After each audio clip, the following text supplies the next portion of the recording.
स्वागत है आप सभी का आपके अपने YouTube channel HFM education hub में।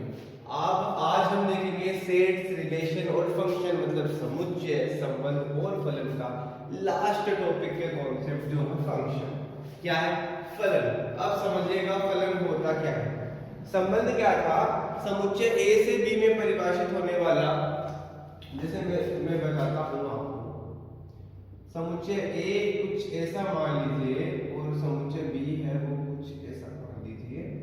अगर मैं ये कह दूं कि रिलेशन परिभाषित है तो ये क्या है? एक रिलेशन है, क्योंकि मैंने आपको कहा था कि रिक्त संबंध क्या होता है जब समुच्चय A का किसी भी अवयव का प्रतिबिंब किसमें ना हो, B में। तो ये कौन सा संबंध है? रिक्त संबंध। लेकिन ये जो संबंध है वो फलन नहीं है। फलन की डेफिनेशन क्या है? देखिए,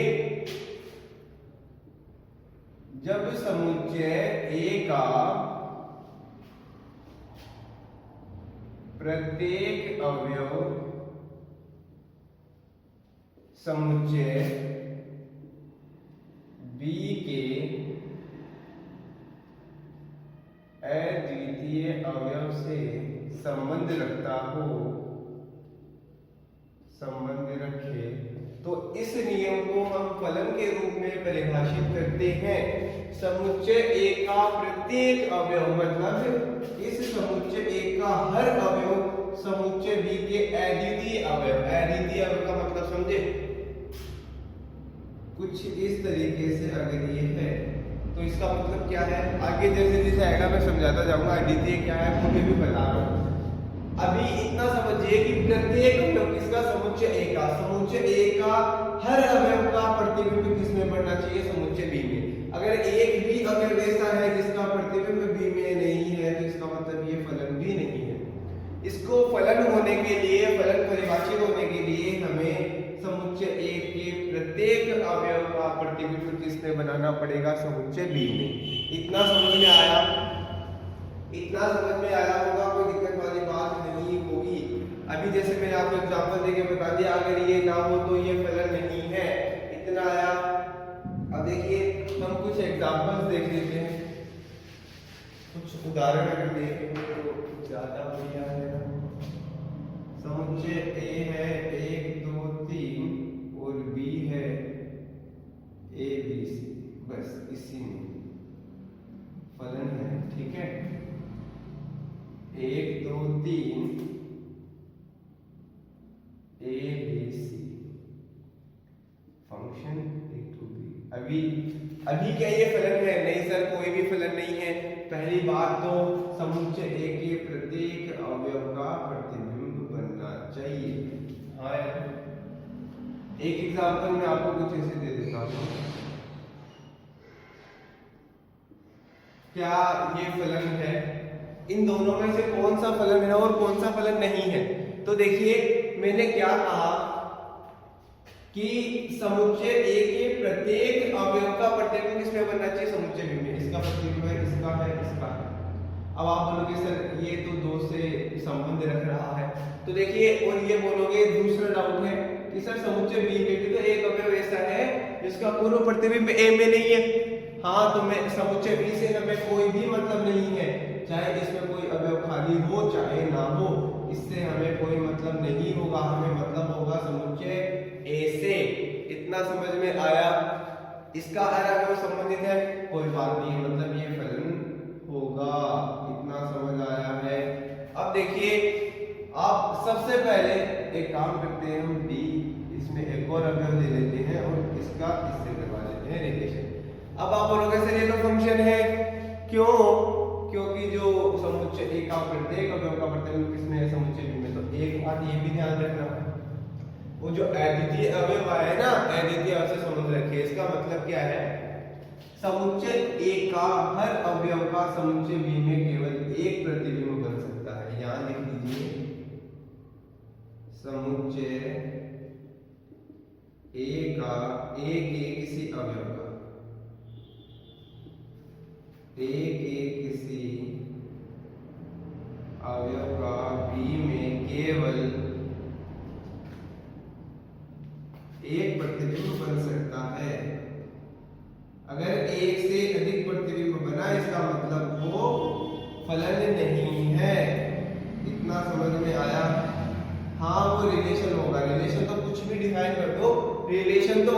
लेकिन वो फलन नहीं होगा। इतना समझ में आया। अब आप बोलोगे सर चलो ये तो समझ में आया कि समुच्चय ए का कोई भी अवयव एक से अधिक बी के एक से अधिक किसी अवयव से संबंध नहीं रख सकता। इसमें संबंध रखना है मतलब ये फलन नहीं है। क्या समुच्चय बी का कोई अवयव एक से अधिक अवयव से संबंध रख सकता है? तो हाँ, समुच्चय बी का कोई भी अवयव एक से अधिक अवयवों से संबंध रख सकता है। उससे मतलब नहीं है, मतलब है समुच्चय ए का कोई अवयव कितने अवयवों से संबंध रख रहा है। इतना आया। आज जैसे मैंने ये एग्जांपल स्टार्टिंग में लिखा था, तो क्या ये फलन होता है? ये आप देखते हैं स्टार्टिंग में कह रहे थे कि सर 3 का कोई प्रतिबिंब नहीं है तो फलन ही नहीं है। तो ये बात यहीं खत्म हो जाती है और यहाँ तक अपनी जो बात थी वो आती नहीं, इसलिए मैंने डी को इंक्लूड करके 3 का रिलेशन किससे करवा दिया? डी से करवा दिया। इतना समझ में आया? मेरे अकॉर्डिंग कोई भी दिक्कत नहीं होनी चाहिए। आगे देखिए, आगे हाँ, अब एक चीज देखिए, क्रमिक युग्म तो आपको पता होगा। जैसे हमने संबंध के अंदर देखा था क्रमिक युग्म, तो इससे भी हम क्रमिक युग्म के रूप में लिख सकते हैं। कैसे लिखेंगे? फलन कुछ इस तरीके से है कि एक रिलेटेड है ए से, 2 रिलेटेड है ए से और 3 रिलेटेड है सी से। इतना समझ में आया? जो पहले वाला अवयव होगा वो बिलोंग करेगा ए से, जो बाद वाला अवयव होगा वो बिलोंग करेगा बी से। इतनी चीजें मैंने पहले ही आपको बता दी थी। अब देखिए, प्रांत, सहप्रांत और परिसर। इतना आया। प्रांत पहला टॉपिक है, ज्यादा नहीं समझा रहा हूं, सब चीजें समझाई हुई है, सब चीजें समझाई हुई है। देखिए, प्रांत पहले क्या बोला था? समुच्चय ए के केवल वे अवयव, पहले हमने क्या बोला था रिलेशन के अंदर? समुच्चय ए के केवल वे अवयव जिनका प्रतिबिंब बी में है, यही हमने लिखा था प्रांत के लिए। तो केवल वे अवयव आ रहे थे जिनका प्रतिबिंब किसमें होगा? बी में होगा। उन सभी का समुच्चय क्या था? प्रांत। लेकिन यहाँ अगर कोई अवयव किसी अवयव का प्रतिबिंब बने ही ना, तो क्या ये फलन है? नहीं सर, फलन तो नहीं है। हमारे ये बाउंडेशन है कि समुच्चय ए का हर अवयव समुच्चय बी के किसी न किसी अवयव से रिलेटेड होना चाहिए। तो समुच्चय ए के सभी अवयव आ गए ना, तो प्रांत क्या हो गया? समुच्चय ए। क्यों? क्योंकि समुच्चय ए का हर अवयव समुच्चय बी के किसी न किसी अवयव से रिलेटेड है। तो प्रांत क्या आ गया? ए। अब देखिए सहप्रांत। अब इसमें मैंने क्या कहा? समुच्चय बी में कोई अवयव खाली भी हो सकता है, कोई दिक्कत वाली बात नहीं है। तो देखिए सहप्रांत के अंदर वहां क्या था? समुच्चय बी के सभी अवयवों का समुच्चय, मतलब समुच्चय बी ही, चाहे उनका पूर्ण प्रतिबिंब बने चाहे ना बने, क्या था? सहप्रांत। सेम चीज यहाँ है, पूरा समुच्चय बी क्या हो जाएगा? सहप्रांत, चाहे उनका पूर्ण प्रतिबिंब बने चाहे ना बने। अब परिसर देखिए, परिसर क्या है? समुच्चय बी के केवल उन अवयवों का समुच्चय, समुच्चय बी के केवल उन अवयवों का समुच्चय जिनका पूर्व प्रतिबिंब ए में हो। इतना आया। अब देखिए, अगर मैं लिखना चाहूं इसका परिसर, तो ए कोमा सी। अरे सर ये तो सेम वही है जो पहले पढ़ा है, आया ना? अब अगर मैं इसको क्रमिक युग्म में लिखना चाहूं तो मैंने लिखा था ए कोमा ए, 2 कोमा ए, 3 कोमा सी, यही लिखा था, आया ना?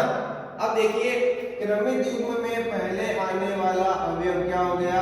प्रांत का, और बाद में आने वाला अवयव परिसर का। इतना आया। पहले आने वाला अवयव प्रांत का और बाद में आने वाला अवयव किसका है? परिसर का। आप ये भी कह सकते हैं कि एक फलन प्रांत से परिसर में परिभाषित होता है। एक फलन प्रांत से परिसर में परिभाषित होता है। इतना समझ में आया? इतना समझ में आया होगा, कोई दिक्कत वाली बात नहीं होगी। अब देखिए संयुक्त फलन। अब फलन में है संयुक्त फलन।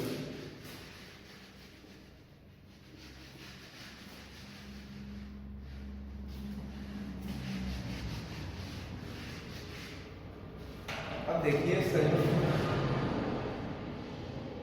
Composite function.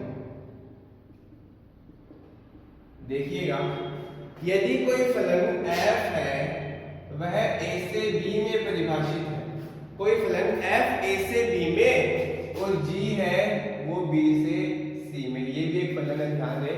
फलन को f g h किसी से भी दर्शाया जा सकता है, लेकिन जब नॉर्मली केवल और केवल एक फलन हो तो उसे f से दर्शाया जाता है, मतलब फंक्शन। ठीक है, अब देखिए f अगर a से b में परिभाषित हो और g b से c में परिभाषित हो तो इन दोनों को मिलाकर एक संयुक्त फलन बनता है गोफ फो। ये बहुत सारे बनते हैं लेकिन मोस्टली मेन ही है। ठीक है, तो देखिए गोफ फोग किससे किसमें परिभाषित होंगे, ध्यान दें, समझिएगा। अगर गोफ है तो f को पहले लाइए, a से b b से c, तो गोफ परिभाषित होगा a से c में। इतना आया, मतलब गोफ के अंदर a की वैल्यू रखेंगे तो किसकी आएगी, c की। मैं समझाऊंगा, ये भी समझाऊंगा। अब देखिए इसी का एक और संयुक्त फलन है फोग, तो g को पहले रखिए और f को बाद में रखिए, तो गोफ b से फोग b से b में परिभाषित होगा। इतना आया समझ में, इतना आया होगा, कोई दिक्कत वाली बात नहीं होगी। आगे देखिए, कार्तीय गुणन के बारे में आपको बताया हुआ, कार्तीय गुणन आप रह लीजिए। ठीक है, कार्तीय गुणन के बारे में आपको अच्छे से बताया हुआ। अब देखिए इसकी प्रॉपर्टी, संयुक्त फलन की प्रॉपर्टी देखिए।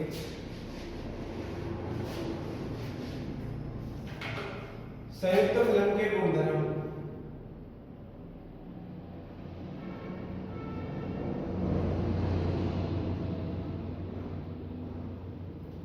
पहला, संयुक्त फलन क्रम विनिमय नियम का पालन कर भी सकता है और नहीं। मतलब इसके ऊपर कोई बाउंडेशन नहीं है कि इसको क्रम विनिमय नियम का पालन करना ही है, ये कर भी सकता है और नहीं भी कर सकता। मैं आपको एक एग्जांपल देता हूं, एक या दो देने पड़ेंगे। मान लिया मैंने fx है हमारे पास 2x और gx है x²। ध्यान रहे ये भी नेचुरल नंबर से नेचुरल नंबर में है और ये भी नेचुरल नंबर से नेचुरल नंबर, मतलब प्राकृतिक संख्याओं में परिभाषित है। अब आपको पता है सारे नेचुरल नंबर है तो इनका संयुक्त फलन भी नेचुरल नंबर से नेचुरल नंबर में होगा। तो देखिए जब मैं इसका गोफ निकालता हूं, आप इस चीज का ध्यान रखिए, क्रम विनिमय नियम का पालन करता है, आपको पता कैसे चलेगा कि ये क्रम विनिमय नियम का पालन कर भी रहा है या नहीं कर रहा, ये कब पता चलेगा, ध्यान दें,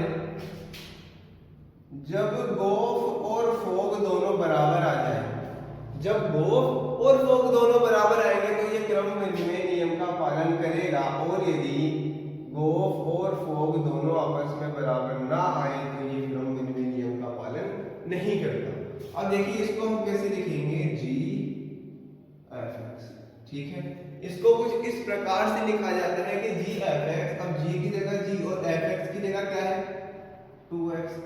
अब समझिएगा यहाँ क्या था gx, इसलिए यहाँ क्या है x, यहाँ है g के बाद 2x है तो x की जगह क्या आएगा 2x का whole square is equal to 4x²। इतना आया होगा। अब देखिए मैं निकाल रहा हूँ 4, ध्यान है ये भी नेचुरल नंबर से नेचुरल नंबर में, ये भी नेचुरल नंबर से नेचुरल नंबर में, क्योंकि दोनों ही नेचुरल नंबर से नेचुरल नंबर में है। अब देखिए इसको कुछ ऐसे लिख सकता हूं, हाँ या ना, gx क्या है, gx x²। जहां जब यहाँ अक्ष था तब यहाँ अक्ष था, अब यहाँ क्या है x², तो वहां क्या हो जाएगा, यहाँ आया है 2x², यहाँ है 4x², क्या दोनों बराबर हैं? नहीं सर, दोनों बराबर नहीं है, और अगर दोनों बराबर नहीं है तो ये क्रम विनिमय नियम का पालन नहीं कर रहा है। इतना आया, ये आपके पास एग्जाम्पल नंबर फर्स्ट। अब मैं इसको चेंज कर दूं, और इसको कुछ कुछ यूं लिखूं कि यहाँ 2 नहीं हटाकर केवल x करूं, 2 हटाकर केवल और केवल क्या करूं, x करूं। तो देखिए f(x) क्या है, x, g(x) क्या है, x स्क्वायर, तो x स्क्वायर इतना आया। अब देखिए f(g(x) क्या है यहाँ, x स्क्वायर। जब यहाँ x था तब यहाँ x था, अब यहाँ x स्क्वायर है, तो f(x) में x स्क्वायर, क्या दोनों बराबर है, दोनों बराबर है। इस कंडीशन के अंदर ये क्रम विनिमय नियम का पालन करेगा, क्रम विनिमय नियम का पालन करेगा। तो हाँ, ये कई कंडीशन के अंदर तो क्रम विनिमय नियम का पालन करता है, कई कंडीशन के अंदर क्रम विनिमय नियम का पालन नहीं करता। तो ये इसके ऊपर है, कर ले सकता है और नहीं भी कर सकता। इतना समझ में आया होगा, कोई दिक्कत वाली बात नहीं होगी, इतना आया होगा। अब आगे देखिए,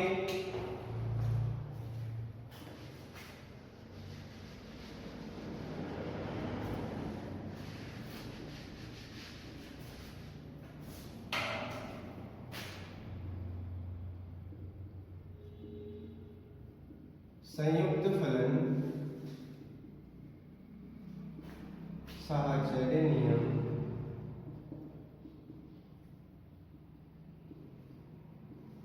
का पालन करता है। संयुक्त फलन साहचर्य नियम का पालन करता है, हर कंडीशन में पालन करेगा।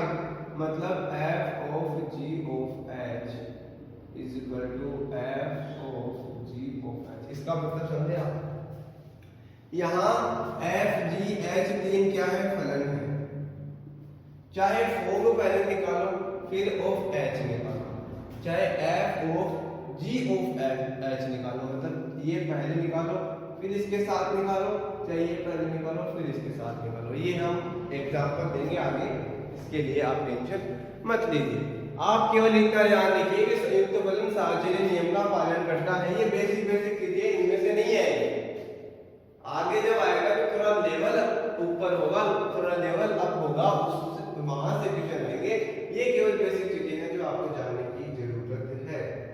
इतना समझ में आया। अब देखिए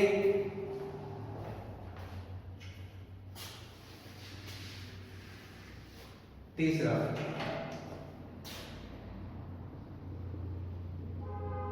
दो एकेकी आच्छादक फलनों का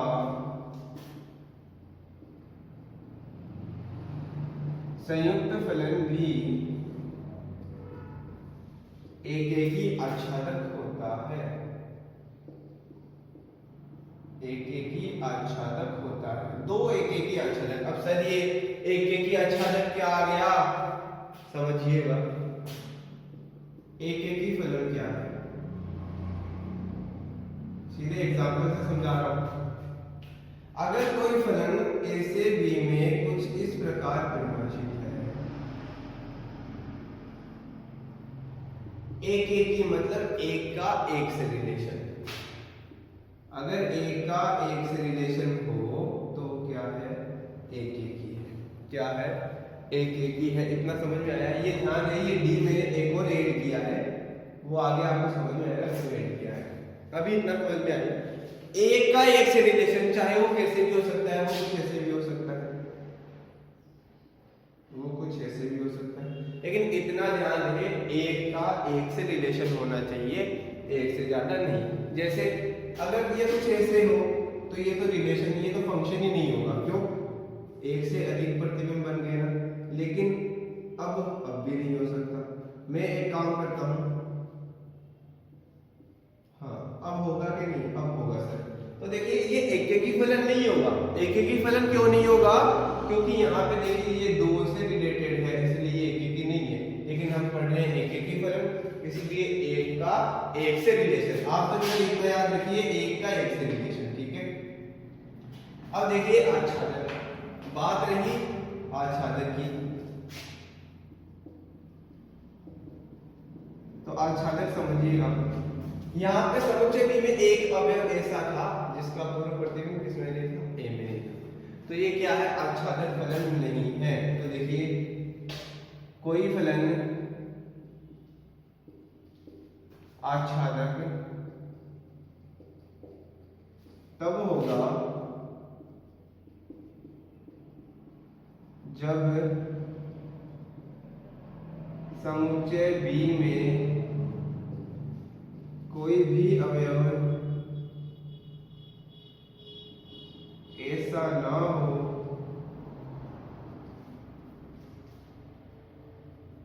जिसका पूर्व प्रतिबिंब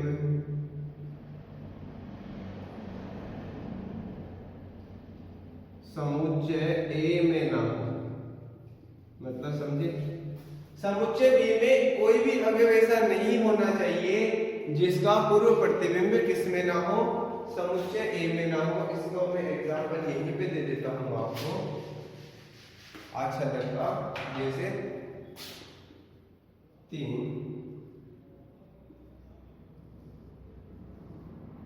ये A से B में परिभाषित है, इतना आया होगा। अब देखिए यहाँ पे मैं 4 और इंक्लूड कर देता हूँ। ये देखिए ये फलन है। हाँ ये एक ही फलन नहीं है लेकिन ये फलन तो है। और आच्छादक देखिए, क्या समुच्चय B में कोई ऐसा अवयव है जो खाली है? खाली का मतलब जो इससे रिलेटेड नहीं है, सब रिलेटेड है, मतलब ये आच्छादक है। इतना है। पहले वाले जो एक के अंदर जो एग्जांपल दिया था उसमें जो D था वो खाली था, मतलब वो आच्छादक नहीं था। यहाँ पर ये आच्छादक है क्योंकि समुच्चय B में सभी के सभी अवयव समुच्चय A के किसी न किसी अवयव से रिलेटेड है। लेकिन यहाँ तो बात हो रही है एक आच्छादक की, एक ही हमने पढ़ा, आच्छादक हमने पढ़ा। जो फलन दोनों कंडीशन को सेटिस्फाई करता है वो क्या है? एक ही आच्छादक। जो फलन दोनों कंडीशन को सेटिस्फाई करेगा वो क्या है? एक ही आच्छादक। हम एग्जांपल देख लेते हैं एक ही आच्छादक का।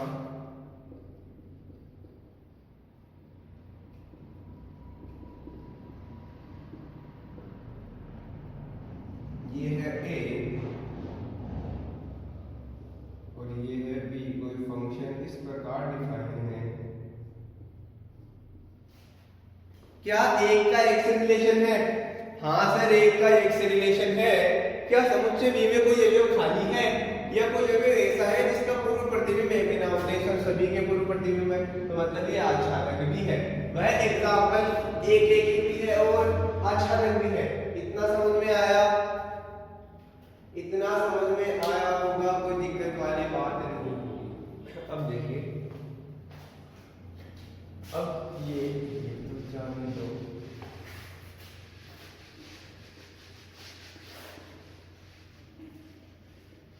अब देखिए प्रतिलोम फलन।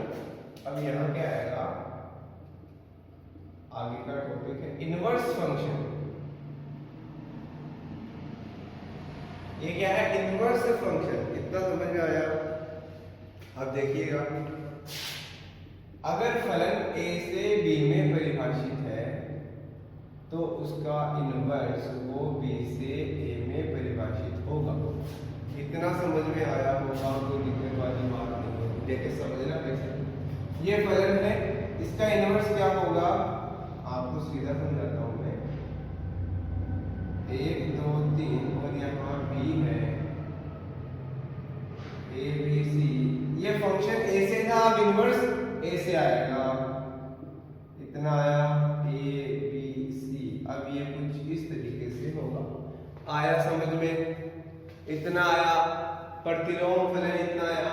अगर मैं इसको क्रमिक रूप में लिखना चाहूँ तो क्या आएगा? A, A 2, B 3, C। यही आएगा। इसका इनवर्स क्या होगा? A, 1 B, 2 C, 3। इतना आया समझ में? इसका इतना आया। मतलब जो F का परिसर है वो F इनवर्स का क्या हो गया? प्रांत। इतना समझ में आया? जो F का परिसर है वो F इनवर्स का प्रांत और जो F का प्रांत है वो F इनवर्स का परिसर। इतना समझ में आया होगा? इतना समझ में आया होगा, कोई दिक्कत वाली बात नहीं होनी चाहिए। इतना आया। जो F का प्रांत है वो F इनवर्स का परिसर। जो F का प्रांत है वो एफ इनवर्स का क्या हो गया, परिसर हो गया। जो एफ का परिसर है वो एफ इनवर्स का प्रांत हो गया। इतना इतना आया होगा, कोई दिक्कत वाली बात नहीं होगी। आगे तो बस लगभग खत्म है। आगे देखिए, अरे आगे देखिए, प्रतिलोम फलन के गुण, प्रॉपर्टीज ऑफ इनवर्स फंक्शन। देखिए, एकेकी आच्छादक का एकेकी आच्छादक फलन का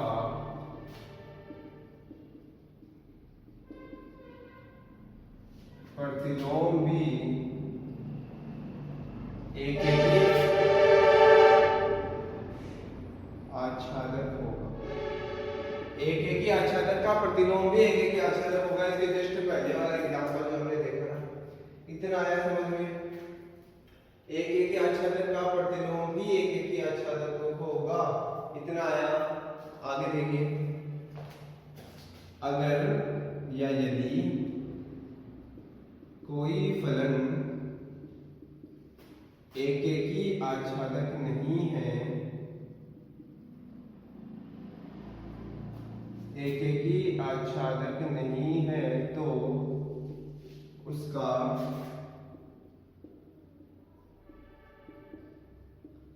प्रतिलोम ज्ञात नहीं किया जा सकता, नहीं किया जा सकता।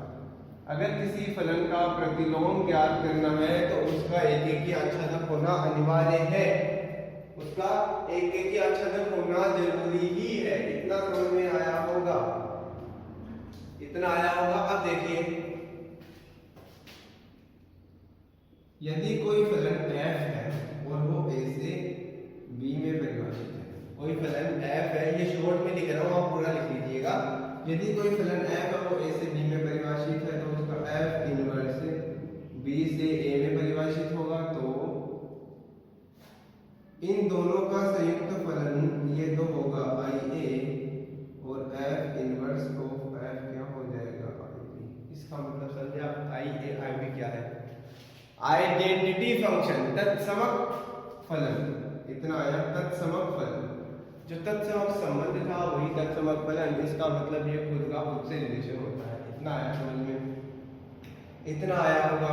अब आप बोलोगे सर तत्समक फलन है, तो आपने तो कुछ ऐसे बोला था कि तत्समक संबंध तो वही होता है जो खुद का खुद से ही रिलेशन हो, बाकी और कोई इसमें नहीं आना चाहिए, यही तो बताया ना।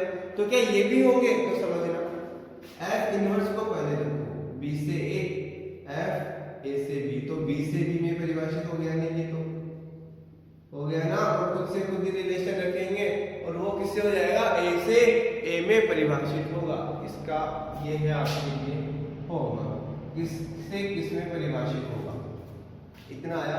इसमें f इनवर्स ऑफ f है, तो f इनवर्स को पहले रखेंगे, f को बाद में, फिर देखेंगे पहला वाला और लास्ट वाला क्या है, b से b में परिभाषित। इतना आया समझ में, इतना आया होगा, कोई दिक्कत वाली बात नहीं है। अब देखिए, अगर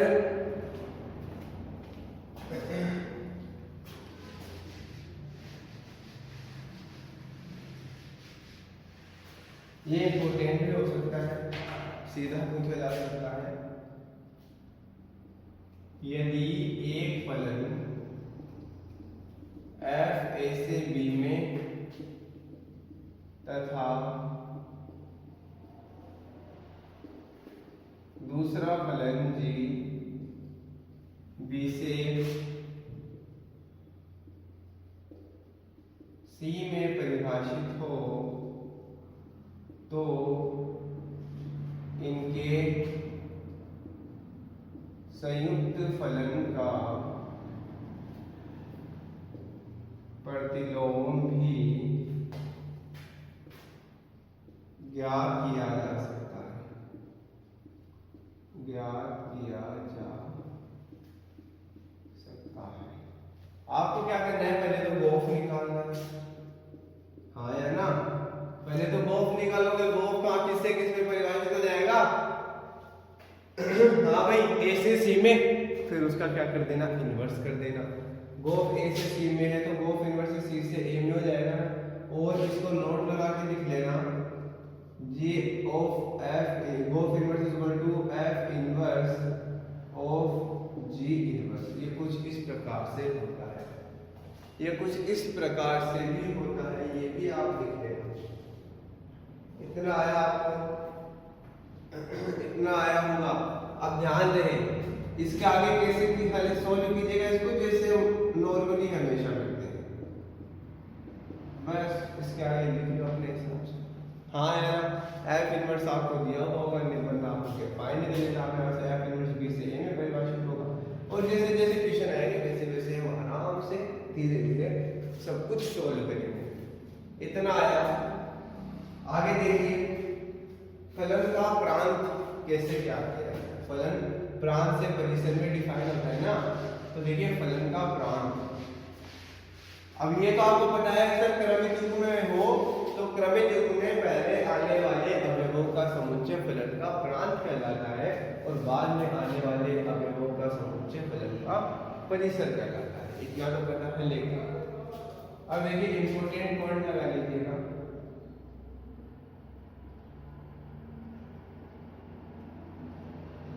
इंपॉर्टेंट पॉइंट में है पॉइंट नंबर 1, यदि फलन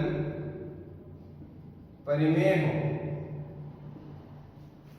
यदि फलन परिमेय हो अर्थात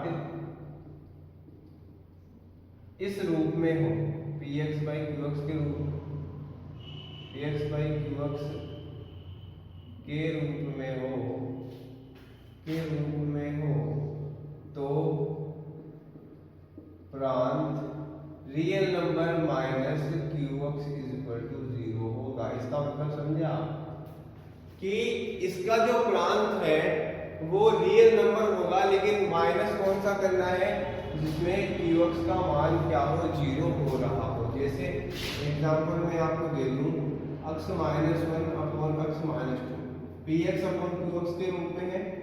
इसका प्रांत क्या हो जाएगा, इसका डोमेन क्या हो जाएगा, इसका डोमेन हो जाएगा रियल नंबर, लेकिन माइनस क्यू अक्स 0 किस पर होगा, 2 पर, तो इसमें 2 लिख लीजिए। इतना आया समझ में, इतना आया होगा, कोई दिक्कत वाली बात नहीं होगी। और हम ये माइनस क्यों करते हैं, इसका मतलब है ना, अगर ये 0 हो गया तो ये इसको क्या बना देगा, अनंत, और अनंत नहीं बनना चाहिए, अनंत नहीं बनना चाहिए। बस इसी कारण से हम रियल नंबर माइनस वो कर देते हैं जिस पर qx का मान 0 हो, या फिर qx बराबर 0 कर दो, x -2 is equal to 0, x बराबर 2, यही वैल्यू यहाँ पर कर दो। इतना आया, ये है पॉइंट नंबर 1। अब देखिए पॉइंट नंबर 2,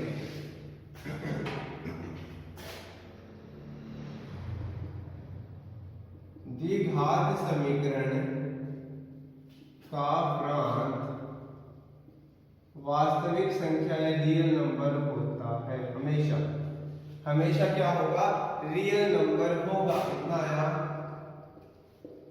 तीसरा, यदि फलन √f(x) के रूप में हो तो प्रांत f(x) greater than equal to 0, f(x) greater than equal to 0 से ज्ञात किया जाता है, ज्ञात किया जाता है। अब देखिए चौथा पॉइंट, यदि फलन 1/√f(x) हो तो प्रांत f(x) ग्रेटर देन 0 करके ज्ञात किया जाता है।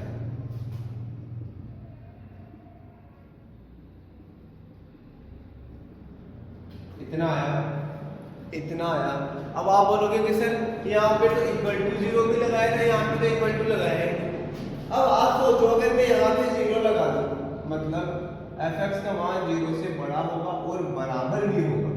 अगर 0 के बराबर हो गया तो यहाँ 0 वैल्यू होगी, तो इसको क्या बना देगा, अनंत बना देगा, और अनंत हमें नहीं चाहिए, इसलिए यहाँ केवल और केवल ग्रेटर देन 0 है, और यहाँ पे ग्रेटर देन इक्वल टू 0 है। इतना समझ में आया।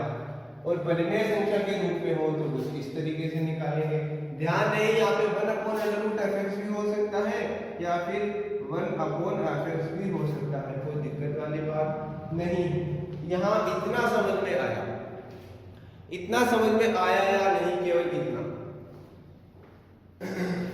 जितने भी पॉइंट लिखवाए हैं सारे के सारे नोट कर लीजिए।